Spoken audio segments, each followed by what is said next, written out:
Hi, I'm Keith Trim with KeithTrim.com, and I'm here with Richard D. Nation, the Chief Executive Officer with Blue Valley, and we're here to discuss some proposed budget cuts. I'm the CEO of Blue Valley Community Action Partnership. Okay, what brings us here today?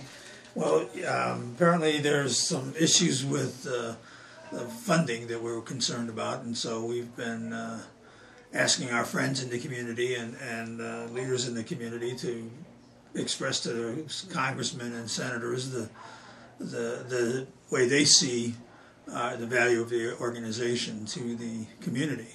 And so we're trying to limit some of the damage that is being proposed. Both the president and his 2012 budget and the House and the original budget for 2011 had eliminated our programs pretty much. The president cut it in half and then made the rest of the money competitive rather than earmarked to us. And that's probably a bad phrase because it's associated with congressional earmarks, but it's not. It's part of the law. It requires that they goes to the local communities, and so that was the concern that we had with both the president's 2012 budget and also the House of Representatives' current plan for the 2011 budget. Both of them would eliminate the Community Services Block Grant, which is our core funding. It's not the largest part of our funding by a long shot. I mean, it's only probably about 3% of our total budget, but it is the glue sort of that holds everything together. So it is sort of important to us, and so that was a concern. And we've had quite a bit of support. You know, some of our friends in the banking community have written, and some of the mayor, for example, here, and a couple county boards. I don't know if this county board has done it yet, but I know the York County Board and the Fillmore County Board, both of those are in our service area, have written and contacted the senators and congressmen. What kind of programs are we talking about here? Well, I'm not sure how familiar your viewers are with community action, but we have all kinds of programs. We have weatherization that deals with trying to keep people's homes warm in the winter and cool in the summer. And we have housing rehabilitation. We have home loans, down payment assistance for home ownership. We have Head Start and Early Head Start. We have a child care center in Crete. We have the FYI Center here in Fairburn. We have emergency food pantries and clothing rooms in all of the 9 counties that we serve in Nebraska. My name is Ryan Bailey. And what do you do down here at Blue Valley? I am the Family and Community Services Coordinator. I run the center here in Fairbury and also the one in Hebron. And how do you benefit the community? Well, we serve all different people from all walks of life. We help people with food, utilities, rent, clothing. A lot of people shop our thrift store. You know, it's so much easier to buy a shirt for $1 than, you know, if you have $5 to your name to get you through the month. And so they come here for good bargains. And we do case management, budgeting, taxes, you name it. We try to help. Do you have any idea how many people depend on you? Oh, gosh, you know, on any given day, we might have, for different variety of reasons, 30, 40, 50 people that come through the door here for very different things. There's some proposed budget cuts. Do you know how that would affect you if it happened? It would be devastating, not only to this center, but to our agency as a whole. And I don't know, you know, what the budget cuts would mean for sure for us, because it's different for everybody. But if this center no longer existed, if we were cut to the point that it has been proposed, we're going to see closings. And if we weren't here, I'm not really sure what people would do. I mean, so many people count on us to get them through the month, not only with food, but, you know, emergency services. Sometimes we're the only conversation that a person might have during the day. Some people just come in just to be around people, and it would be devastating. I mean, on days that we are closed, like a Friday, we might get 10, 15 calls during the day, even though we're closed, just with variety of questions and needs, and, you know, is anybody there? I'd like to come visit, you know, variety of things. I think I think it would be really devastating. Kelly, what is it you do down here at Blue Valley? I'm the Weatherization Program Director. I oversee the entire operation of the Weatherization Program. We have 4 crew people working now. We have 2 of our own. We run 2 crews, two-man crews, and then we have 4, 5, 6 contractors that contract work with us. I have 2 housing inspectors or weatherization inspectors, 2 HVAC techs, heating, venting, air conditioning installers, and then 1 clerical person. And how do you benefit the community?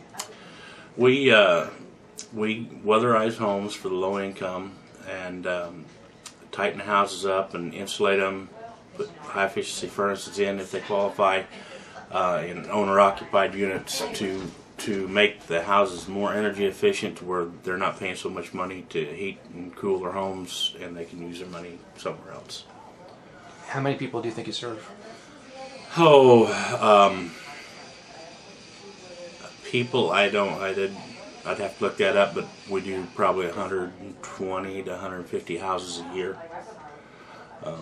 The people just depends on the size of families in those houses. What's your range? We cover a 9-county area. We go from the state line, the Platte River, Gage County, Jefferson County, Thayer, Fillmore, Saline, Seward, York, Polk, Butler.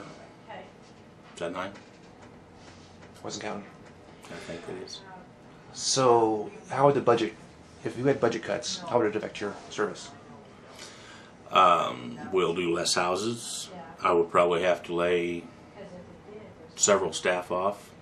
2 years ago, my weatherization staff was myself and a part-time clerical person. Now I have 9 full-time employees. And if we get some big budget cuts, somebody will probably have to go. My name is Kim Vicars. And what do you do down here at Blue Valley? I am the housing director. And how do you benefit the community? We provide affordable housing, low-income and affordable housing, rental properties for the elderly, and those underemployed, working poor families that can't afford the market rate rents. Our rents are lower for them to have safe, decent, affordable housing. How many people do you think you help currently?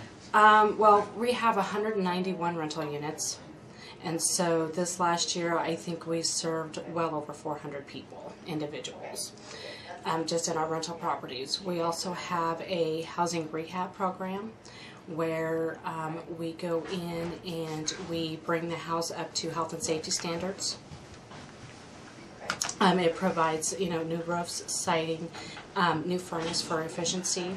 Without these funds, these families would be paying outrageous heating bills, and they may not be able to remain in their homes at all, which, so. Do you serve the 9 counties as well? Yes, we do. Shari, you're with Blue Valley too, right? Yes. What is it you do? I am the Children's Services Director. I oversee the Head Start and Early Head Start program for Blue Valley Community Action.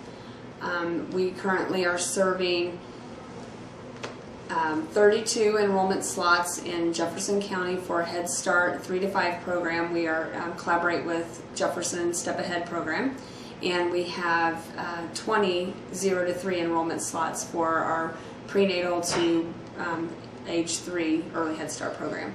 Okay, with these proposed budget cuts, how would this affect you? With the proposed budget cuts, if they took our expansion funding away, we would lose 90 enrollment slots for our Early Head Start program. Excuse me, that's not right. We would lose 50 enrollment slots for our Early Head Start program, affecting York County, Jefferson County, Thayer County, and Fillmore County.